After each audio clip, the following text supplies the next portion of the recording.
Hello everyone, this is Aditya Tripathi और आज हम लोग अपनी पहली introductory video audit of consolidated financial statement से स्टार्ट करेंगे। मेरे कुछ हैंड रिटन नोट्स हैं जो मैंने पंकज गर्ग की किताब से बनाए हैं। आपके पास जो भी हो आप वो कर सकते हैं। लॉ बेसिकली सब में सेम रहने वाला है, ऑडिट प्रोसीजर भी लगभग सेम ही रहने वाला है।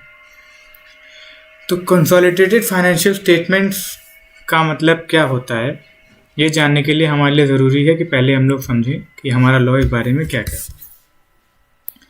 तो स्टैट्यूटरी प्रोविजन की कुछ रिक्वायरमेंट है सेक्शन 129(3) की। तो उसमें ये कहा गया है कि रिक्वायरमेंट ऑफ कंसोलिडेशन क्या है। इनके हिसाब से कंसोलिडेशन तब करना पड़ता है जब कंपनी की या तो एक से ज़्यादा सब्सिडरी हो और या तो कोई और जॉइंट वेंचर हो या एसोसिएट हो। उसके लिए उनके पास दो काम होते हैं।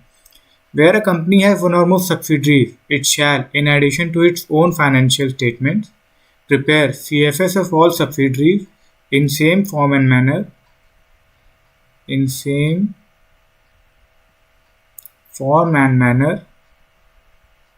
as that of its own. ये आपको डेफिनेशन एज इट इज याद करनी पड़ेगी।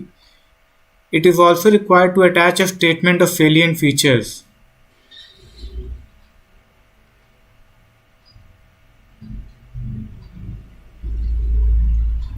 of the financial statement in form AOC1। Form याद रखना कुछ खास ऐसा इंपॉर्टेंट नहीं समझता हूँ मैं, क्योंकि अगर आपकी क्लास में हो तो आप याद रख सकते हैं। कंसोलिडेशन कब करना है कब नहीं करना है इसके बारे में बताया गया है। दो प्रोविजो हैं, फर्स्ट प्रोविजो सेकंड प्रोविजो।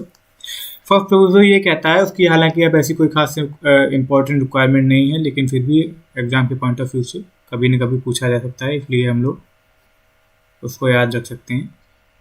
129(3) में कंपनी को अगर कंसोलिडेटेड फाइनेंशियल स्टेटमेंट नहीं प्रिपेयर करनी है एज पर अकाउंटिंग स्टैंडर्ड, तो अगर वो शेड्यूल 3 के हिसाब से अपना बना रहा है कोई भी फ्रेमवर्क, तो उसे वो सफिशिएंट कंप्लायंट माना जाएगा। Section 123, if a company under section 129(3) not required to prepare consolidated financial statements as per accounting standards, अगर अकाउंटिंग स्टैंडर्ड के हिसाब से आपको बनाने की ज़रूरत नहीं है तो it shall be sufficient compliance if it prepares its consolidated financial statements as per schedule 3। Second provision क्या कहता है कि ये पूरा का पूरा ही सेक्शन अप्लाई नहीं होगा अगर 3 कंडीशंस आप लोग सेटिस्फाई कर लेते हैं तो, ठीक है।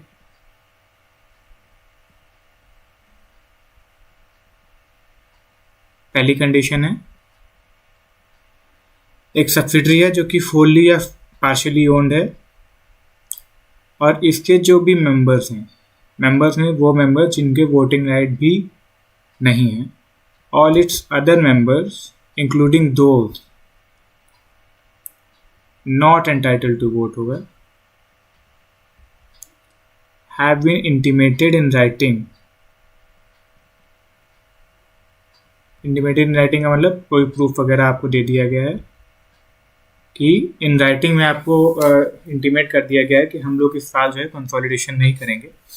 The proof of which is available with the company, उसका प्रूफ अवेलेबल होना चाहिए, यानी कि जो भी आपने रिसीट वगैरह है जिससे भी आपने पोस्ट किया है उसका प्रूफ आपको अपने पास रखना होगा। And do not object to the company not presenting financial statement, consolidated financial statement.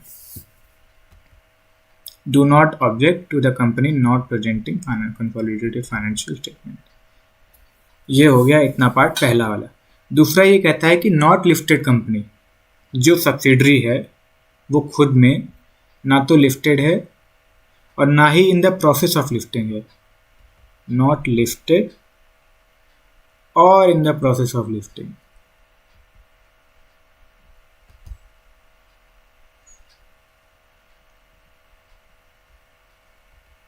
Eight any stock exchange, चाहे इंडिया में हो चाहे इंडिया के बाहर, ऐसी सब्सिडरी जो कि होली या पार्शियली ओन्ड है, जिसके मेंबर्स जिनको इंटीमेट किया गया था राइटिंग में और उनको ये बात पता है कि हम लोग इस साल कंसोलिडेटेड फाइनेंशियल स्टेटमेंट नहीं बना रहे हैं, and they do not object to the company not presenting consolidated financial statement.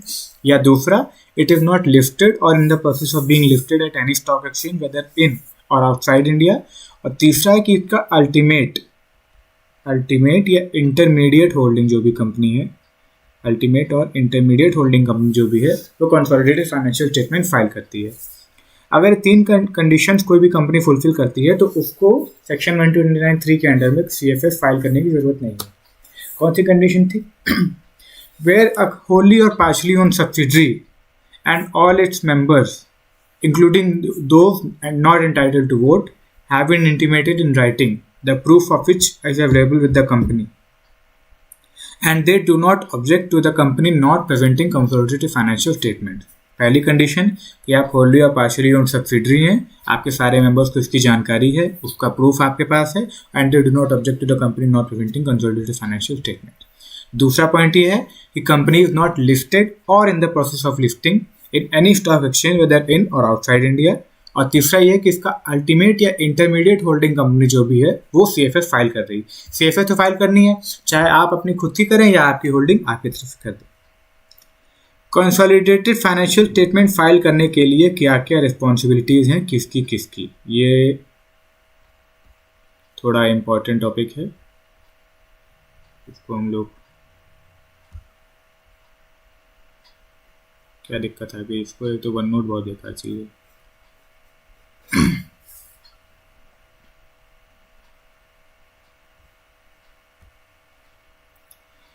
CFS के रिस्पेक्ट में क्या रिस्पॉन्सिबिलिटी होती हैं अलग अलग पार्टीज़ की, वो हम लोग यहाँ पे देखेंगे। पेरेंट की क्या रिस्पॉन्सिबिलिटी हो सकती है। एक जनरल अगर हम लोग सिनेरियो बनाए तो एक ऐसा मैनेजमेंट जिसको CFS बनाना है उसकी क्या क्या रिस्पॉन्सिबिलिटी हो सकती है। सबसे पहले हमको ये देखना है कि हमको किसके रेस्पेक्ट में कंसोलिडेट करना है, क्या क्या कंसोलिडेट करना है। हम अपना सब्सिडी कंसोलिडेट करते हैं, जॉइंट वेंचर कंसोलिडेट कर सकते हैं, एसोसिएट्स कंसोलिडेट कर सकते हैं। इन तीनों को मिला के एक शब्द बनता है जिसको कहते हैं कंपोनेंट्स। उन कंपोनेंट्स को आइडेंटिफाई करना और ये देखना कि उनकी जो फाइनेंशियल इंफॉर्मेशन है वो हमने अपने फाइनेंशियल स्टेटमेंट में इंक्लूड करी है या नहीं करी है। पहला, identifying components including financial statement of components to be included in the consolidated financial statement. CFS से एक रिलेटेड आता है, अगर आप लोगों ने पढ़ा होगा तो रिपोर्टेबल सेगमेंटल रिपोर्टिंग आप लोगों ने पढ़ी होगी, तो उसकी भी रिलेटेड जानकारी आपको जो है CFS के अंदर ही डिस्क्लोज करनी पड़ती है। रिलेटेड पार्टीज कौन कौन सी हैं और रिलेटेड पार्टी ट्रांजैक्शंस कौन कौन से हुए हैं, ये दोनों बहुत इंपॉर्टेंट है। ऑडिट में किसी भी पॉइंट ऑफ व्यू से RP और RP ट्रांजैक्शंस आपको हमेशा रिपोर्ट करने ही पड़ते हैं। ये भी देखना बहुत ज़रूरी है कि जो हमको सब्सिडरीज या हमारे जो भी कंपोनेंट दे रहे हैं वो एक्यूरेट और कंप्लीट इन्फॉर्मेशन दे रहे हैं कि नहीं दे रहे हैं। एक होता है इन्फॉर्मेशन देना, एक होता है एक्यूरेट एंड कंप्लीट इन्फॉर्मेशन देना। तो वो हम लोग को तब होगा जब हमको पता चलेगा कि हमारी सब्सिडरीज क्या क्या काम करती हैं और हमें इसका आइडिया होगा कि हमें जो इन्फॉर्मेशन मिलनी चाहिए वह इन्फॉर्मेशन हमें मिल रही है या नहीं मिल रही है। अब तक 4 पॉइंट्स हो चुके हैं: identifying components, reportable segments, RP and RP transactions और accurate and complete financial information from the component। आगे बढ़ते हैं। making appropriate consolidation adjustments। consolidation आप सभी लोग पढ़ रहे होंगे FR में, तो FR में सबसे जो लेंदी है टॉपिक वही कंसोलिडेशन एडजस्टमेंट का ही है। तो उसमें हम लोग को ये देखना है कि जो भी कंसोलिडेशन एडजस्टमेंट्स करने हैं वो सब प्रॉपरली किए गए नहीं किए गए। अब कंसोलिडेशन एडजस्टमेंट क्या है ये हम लोग 5 मिनट बाद समझ लेंगे। Harmonisation of accounting policies and framework. Accounting policies भाई सारी कंपनीज अपने अपने हिसाब से अकाउंटिंग पॉलिसी बनाती हैं, ज़रूरी तो नहीं है कि हमारी होल्डिंग जो अकाउंटिंग पॉलिसी बना रही है भाई हम भी बनाएंगे। तो जो भी अकाउंटिंग पॉलिसीज है उनको एक कॉमन फ्रेमवर्क पे लाना, जो कि होल्डिंग का कॉमन फ्रेमवर्क है, उस पर लाना और उसका हार्मोनाइजेशन करना और उसके जो भी एडजस्टमेंट्स होते हैं वो करना भी पेरेंट मैनेजमेंट की जिम्मेदारी होती है। बेसिकली जो भी होल्डिंग कंपनी का मैनेजमेंट होता है जिसको CFS फाइल करनी होती है उसे सारे काम देखने पड़ते हैं। यहाँ पे काम खत्म हो गया अंदर वाले आदमी का, अब आता है बाहर वाले आदमी का, जिसे एक्चुअल में हम लोग के रूप में जाना जाता है। ऑडिटर की क्या रिस्पॉन्सिबिलिटी होती है?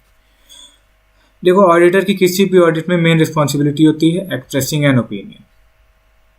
कुछ भी हो जाए हमें सिर्फ ओपिनियन एक्सप्रेस करना है। वेदर और नॉट CFS आर प्रिपेयर्ड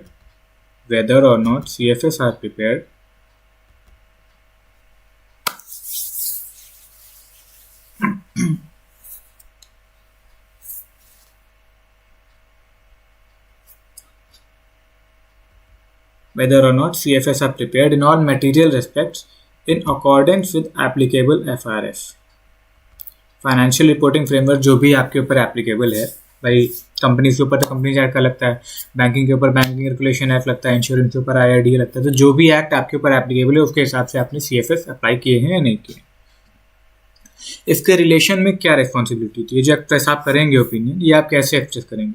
इसके लिए आपको सेटिस्फाइड रहना पड़ेगा, satisfy himself that CFS is prepared as per applicable FRF। ये तो पहली वाली लाइन कॉपी हो गई, एज पर एप्लीकेबल FRF, ठीक है। दूसरा हम लोग को क्या करना है कि हम लोग एनेबल हिमसेल्फ, अपने आप को एनेबल करना है, express an opinion on true and fair view. जो भी कंसोलिडेटेड फाइनेंशियल स्टेटमेंट्स हैं वो true and fair view express कर रहे हैं या नहीं कर रहे हैं, ये भी बताना बहुत जरूरी है। अच्छा, enable himself to express an opinion का क्या मतलब होता है कि हम अपने को कैसे एनेबल करेंगे? हमारे पास जब सफिशिएंट एप्रोप्रिएट ऑडिट एविडेंस आ जाएगा, जब हम ये कह सकते हैं कि हाँ इन चीज़ों को देखते हुए हमें ऐसा लग रहा है कि true and fair view disclose किया रहा है, तो हम लोग उसके ऊपर एक्सप्रेस करेंगे opinion. Inquire into matters under section 143(1). 143(1) में कुछ रिपोर्टिंग के क्लॉजेज हैं जिनके बारे में हम लोग किसी क्लास में डिस्कस करेंगे।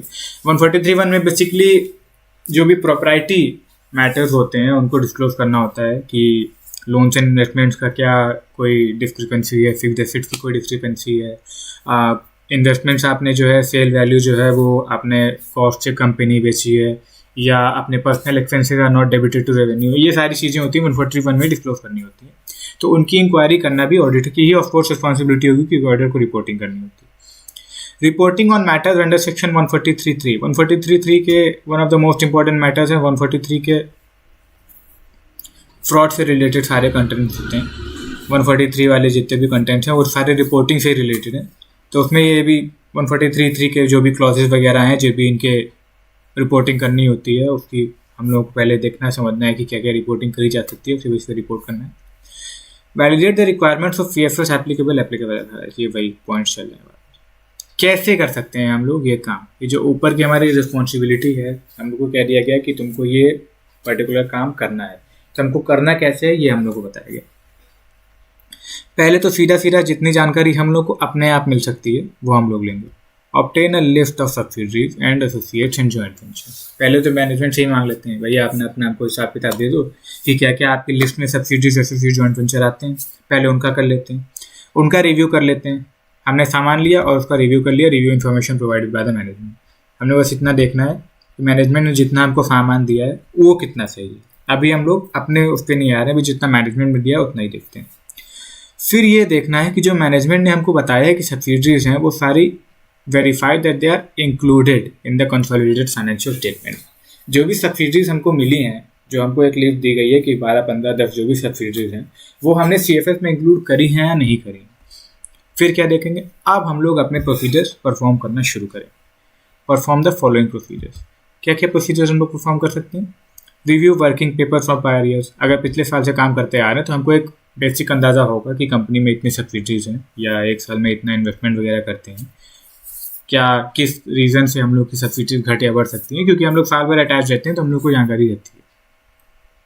दूसरा क्या है, पेरेंट्स के प्रोसीजर्स को रिव्यू करना है। रिव्यू करना है मतलब भाई पेरेंट तो इन्वेस्टमेंट करेगा उसको भी सब्सिडरी में दिखा देगा, या कभी कभी सब्सिडरी होगी उसको इन्वेस्टमेंट दिखा देगा। उनको अकाउंटिंग और इंडिया की इतनी नॉलेज होती तो हम लोग को क्यों रखते। तो हमारा काम ये है कि पेरेंट ने जैसे भी कंपोनेंट्स को आइडेंटिफाई किया है उसको रिव्यू करना है कि वो प्रॉपरली सही जगह आइडेंटिफाई हुए हैं नहीं हुए। 50% से ज़्यादा कंट्रोल ले रखा है इन्वेस्टमेंट में, उसको इन्वेस्टमेंट दिखा रखा है, सब्सिडी में दिखा रखा है। 20% से कम का है इन्वेस्टमेंट में लेकिन उसको सब्सिडी दिखा रखा है। किस वजह से दिखा रखा है वो जानना ज़्यादा जरूरी है। फिर review investment to determine share holding. Investment को रिव्यू करना है ये देखने के लिए कि शेयर होल्डिंग जो है वो कहीं 50% से ज़्यादा तो नहीं आ रही है। ये भी एक इम्पॉर्टेंट पॉइंट है।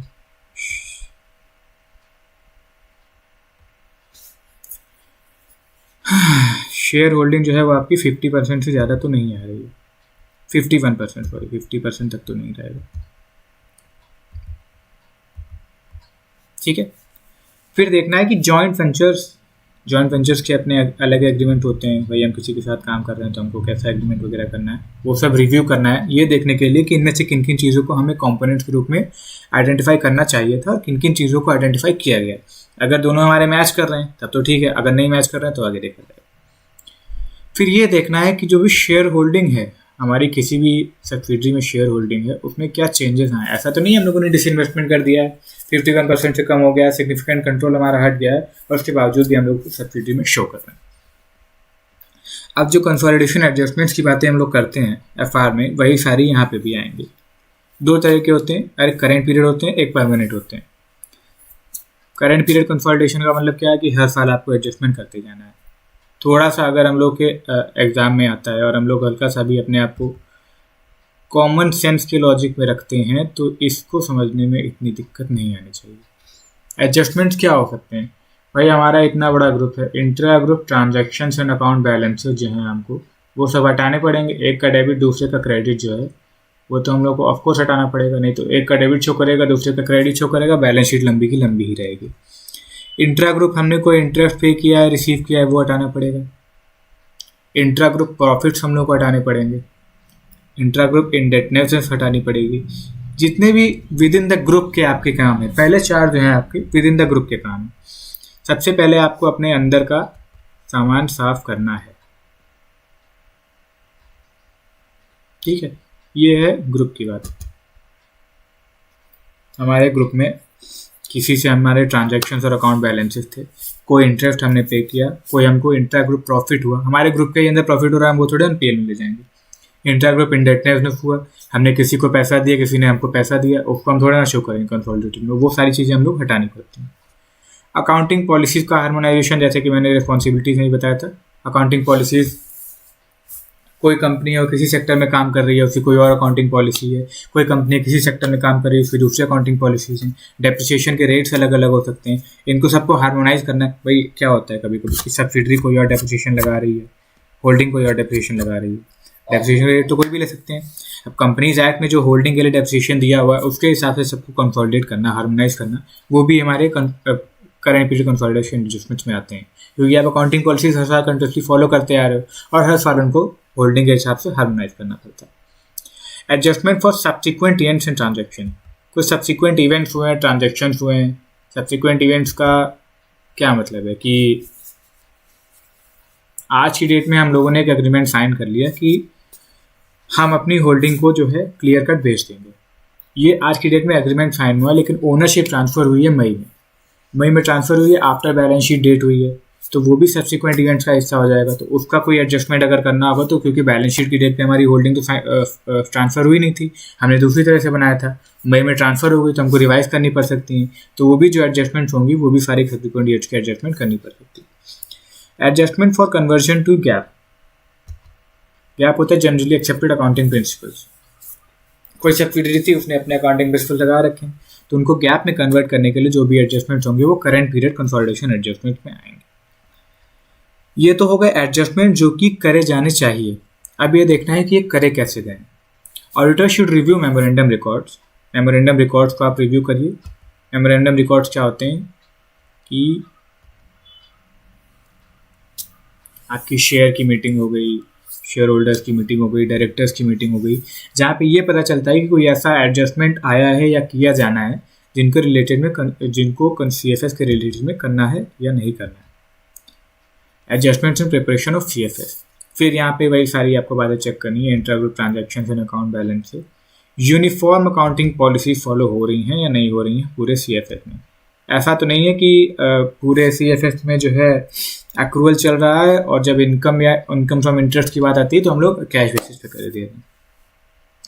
Disclosure of application of different accounting policies, अगर अकाउंटिंग पॉलिसीज आपकी डिफरेंट हैं तो आपको उसका अप्रोप्रिएट डिस्क्लोजर भी करना चाहिए, जिसको वेरीफाई करना है ऑडिटर को। Adjustment made to harmonize accounting policies, accounting policies का हार्मोनाइजेशन पहले डिस्कस हो चुका है। ये इतने आपके थे, ये करंट पीरियड कंसोलिडेशन एडजस्टमेंट थे। करंट पीरियड मतलब ये हर साल करे जाने। अब इसमें क्या क्या आता है, intra group transaction account balances, intra group profit, intra group interest और इंट्रा ग्रुप इंटरटेनमेंट। ये चार बातें तो आपके ग्रुप के रिलेशन में होंगी। उसके बाद आपको ओवरऑल लेके जाना है, अकाउंटिंग पॉलिसीज हार्मोनाइज करनी, सब्सिक्वेंट इवेंट्स का एडजस्टमेंट करना है और गैप का कन्वर्जन देखना है। ये टाइप्स ऑफ एडजस्टमेंट है। दो चीज़ें आती हैं, पहला आएगा कि टाइप्स ऑफ एडजस्टमेंट क्या होता है, दूसरा होता है एडजस्टमेंट का वेरिफिकेशन कैसे करेंगे। तो टाइप्स ऑफ एडजस्टमेंट में ये सारी चीज़ें आ गई।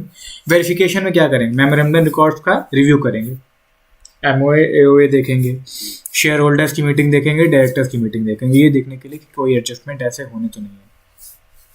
अब एडजस्टमेंट क्या देखना है, intra group loan and account balances का एलिमिनेशन हो गया है नहीं हो गया, यूनिफॉर्म अकाउंटिंग पॉलिसीज फॉलो हो रही हैं नहीं हो रही हैं, तो उनका एडिक्वेट डिस्क्लोजर करना है, और अगर हार्मोनाइजेशन करना है अकाउंटिंग पॉलिसीज का तो उसका एडजस्टमेंट होना चाहिए।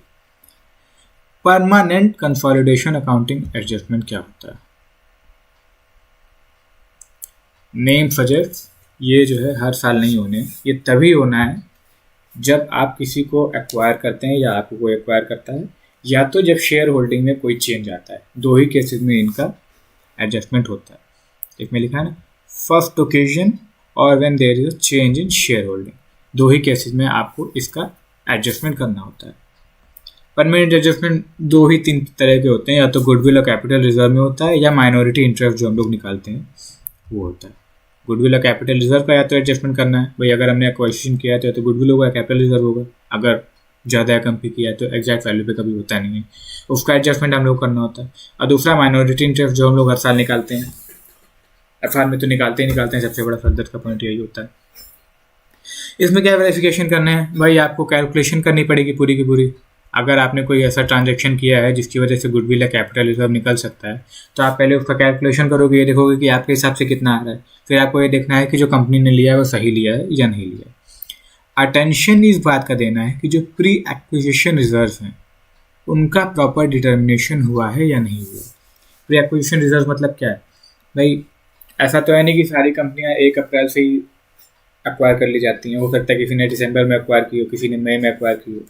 तो जिस पीरियड से पहले एक तक का प्रीवियस कंपनी जो ओरिजिनल कंपनी का रिजर्व था उसका कैसे आप डिटर्मिनेशन करते हैं, उसका प्रॉपर अटेंशन आपको पे करना पड़ता है। रीज़न बीइंग वो हमारे रेवेन्यू को अफेक्ट करता है, गुडविल और कैपिटल रिजर्व को अफेक्ट करता है, और फिर बैलेंस शीट का ट्रू एंड फेयर व्यू में भी ना आ पाए, इसलिए उसके ऊपर प्रॉपर हम लोग को देखना पड़ता है, ध्यान देना पड़ता है। दूसरा है प्री एक्विजिशन रिजर्व, जो आपने कैलकुलेट किए थे इससे पहले, उनका एलोकेशन प्रॉपर हुआ है नहीं हुआ।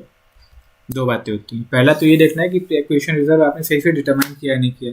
भाई आपने ये डिसाइड कर लिया कि मई में मान लीजिए आपकी कंपनी जो है वो एक्वायर हुई थी, तो अप्रैल का जो आपका प्रॉफिट आया, जनरल रिजर्व आया, जो भी है उसको आपने डिटरमाइन कर लिया।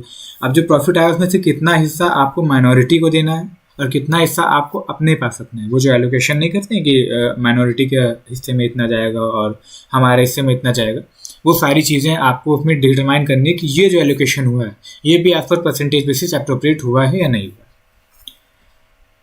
यहाँ पे हमारा CFS का परमानेंट और करंट कंसोलिडेशन एडजस्टमेंट खत्म होता है। करंट पीरियड कंसोलिडेशन एडजस्टमेंट वो होता है जो कि हर साल करना होता है। परमानेंट वो होता है जब शेयर होल्डिंग में कोई मेजर चेंज आ जाता है, तभी सिर्फ करना होता है। कुछ रिपोर्टिंग कंसिडरेशंस होती हैं जो कि ऑडिटर को फॉलो करनी पड़ती हैं, डिफरेंट सर्कमस्टांसेस दिए हुए हैं। एक ये दिया है कि पेरेंट ऑडिटर जो है वही कंपोनेंट का भी ऑडिटर है। मैं होल्डिंग का भी ऑडिटर हूँ, मैं सब्सिडरी का भी ऑडिटर हूँ, तो मेरे पास पूरा कंट्रोल हो जाएगा ऑडिट का, मुझे कुछ भी किसी और के वर्क पे ध्यान देने की ज़रूरत नहीं। तो उसको ऑडिट रिपोर्ट जो इशू करनी पड़ेगी वो एक्सप्रेस करनी पड़ेगी ओपिनियन। जो CFS है वो give true and fair view of the state of affairs of the company, वो तो आपको वैसे भी जनरली और ऑडिट रिपोर्ट में इशू करनी ही पड़ती है। ठीक, जो भी AS में प्रिंसिपल्स एंड प्रोसीजर्स दिए गए हैं, AS 21 है कंसोलिडेशन का, उसके हिसाब से जो भी प्रोसीजर्स और प्रोसेस दिए गए हैं कंसोलिडेशन करने के, उनको प्रॉपर फॉलो किया गया नहीं, उसकी भी रिपोर्टिंग आपको करनी होती है अगर parent auditor is the auditor of components also. अब दूसरा केस ये होता है कि पेरेंट ऑडिटर जो है is not the auditor of component. मैं होल्डिंग का ऑडिटर हूँ और दूसरा बंदा जो है वो सब्सिडरी का ऑडिटर। इसमें एक ऐसे की रिक्वायरमेंट पड़ती है, ऐसे 600 using the work of another auditor. दूसरे बंदे का काम हम लोग करना है, तो हम लोग को ये डिसाइड करना पड़ेगा, decide to make a reference of other auditors report and he should clearly disclose the portion of financial statements audited by the other auditor.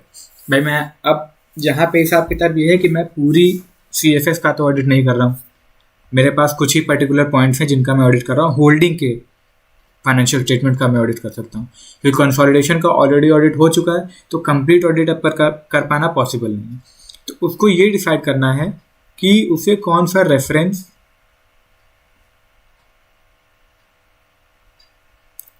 उसे जो भी वो दूसरे बंदे के ऑडिटर काम कर रहा है उसे उसका कितना रेफरेंस उसकी रिपोर्ट का लेना चाहिए, और उसको ये भी डिस्क्लोज करना पड़ेगा कि हमने इस ऑडिटर के इस काम का यूज़ किया है। भाई मान लीजिए हम लोग के पास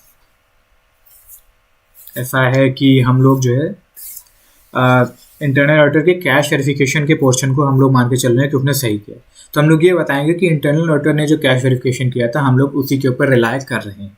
तो ये हम लोग को डिस्क्लोज करना पड़ता है कि इस फाइनेंशियल स्टेटमेंट का इस पार्ट को हम लोगों ने इन्हीं ऑडिटर के रिपोर्ट से उठा लिया। अच्छा, एक और इशू आता है कि कंपोनेंट ऑडिटर जो है वो reports on financial statements under different accounting framework. भाई ऐसा भी हो सकता है कि आपकी जो सब्सिडरी है वो बाहर हो, जरूरी तो है नहीं कि सारी सब्सिडरीज इंडिया में ही, तो जो भी कन्वर्जन के एडजस्टमेंट्स करने होंगे वो सारे भी प्रिंसिपल ऑडिटर को ही ऑडिट करने पड़ेंगे। वो तो कन्वर्ट करके दे देगा, लेकिन हम चूँकि मेन कंसोलिडेशन का एडजस्टमेंट का ऑडिट कर रहे हैं तो हम लोग को ये देखना पड़ेगा कि जो भी कन्वर्जन हुआ है वो सारा एप्रोप्रिएट एडिक्वेट हुआ है नहीं। तो ये रिपोर्टिंग कंसिडरेशन थी। अगर पेरेंट ऑडिटर का कंपोनेंट का भी ऑडिटर है, पेरेंट ऑडिटर कंपोनेंट का ऑडिटर नहीं है, और जो कंपोनेंट का ऑडिटर है वो डिफरेंट अकाउंटिंग फ्रेमवर्क में रिपोर्टिंग करता है। तो ये कुछ बेसिक पॉइंट्स थे CFS के ऑडिट के जो हम लोगों ने आज डिस्कस किए। कोई आपको क्वेरी हो तो हमारा जो टेलीग्राम वाला चैनल है उस पर आप पोस्ट कर सकते हैं, उसका लिंक आपको डिस्क्रिप्शन में मिल जाएगा। Thank you very much.